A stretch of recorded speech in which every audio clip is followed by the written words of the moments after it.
Okay ma'am, तो जैसा आपने बताया एक रूटीन चेकअप, ये जो आपने कहा जैसे ये प्रेगनेंसी के समय तो ये मस्ट है आज के समय में कि 9 मंथ्स आपको कंप्लीट रूटीन चेकअप है, डॉक्टर्स के मेडिकेशंस में रहना है।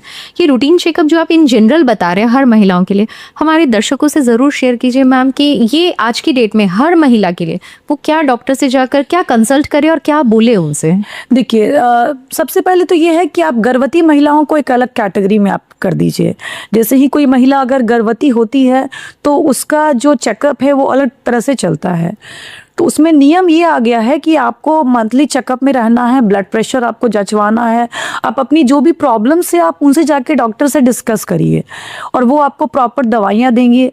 अगर आपके पास डॉक्टर नहीं है, आप बहुत इंटीरियर इलाका में रहते हैं, तो आपके आसपास जो नज़दीकी स्वास्थ्य केंद्र है वहाँ पर आप जाइए। वहाँ भी आपको आयरन, फोलिक एसिड की गोलियाँ मिलेंगी, कैल्शियम की गोलियाँ मिलेंगी और वो लोग को भी ट्रेनिंग दी जाती है कि खतरों को पहले ही उनका अंदाज़ा करके उन्हें वो हमारे पास भेज सकते हैं। अल्ट्रासोनोग्राफी किस किस समय में करानी है, किस समय कौन से जांच कराने हैं।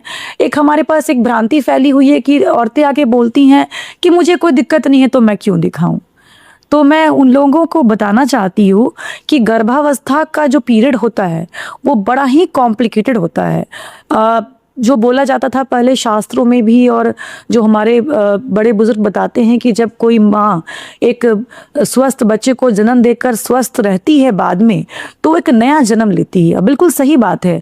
तो आपको ये जो नया जन्म लेना है तो इसके लिए आपको थोड़ी सी मेहनत करनी पड़ेगी और आपको डॉक्टरी सलाह में नियमित रूप से रहना होगा, क्योंकि अगर आप नहीं रहोगे आपका ब्लड प्रेशर अचानक से हाई हो जाएगा, आपको मिर्गी आ जाएगी। अगर डिलीवरी आप घर में कराते हो आपको इतनी ज़्यादा ब्लीडिंग हो जाएगी कि आपको समय भी नहीं मिलेगा कि आप किसी नज़दीकी स्वास्थ्य केंद्र या अस्पताल में जा सकेंगे। तो इस चीज़ को रोकने के लिए ज़रूरी है कि आप डिलीवरी भी एक किसी भी संस्था में कराएं जहाँ की एक्सपर्ट लोग हैं, जहाँ से ट्रांसपोर्टेशन की व्यवस्था है, जहाँ पे लोग समझ सकते हैं कि डिलीवरी के प्रोसेस में क्या चीज़ नॉर्मल है और क्या चीज़ एबनॉर्मल है। जैसे कि मान लीजिए डिलीवरी के लिए आपने किसी औरत को डिलीवरी का ट्रायल दिया जा रहा है तो 4 घंटे 5 घंटे हो गए तो आपका लिमिट क्रॉस कर चुका है। अब आप अगर वहाँ पे जो लोग भी है सक्षम नहीं है तो उन्हें आपको इमीडिएटली भेजना है हायर सेंटर।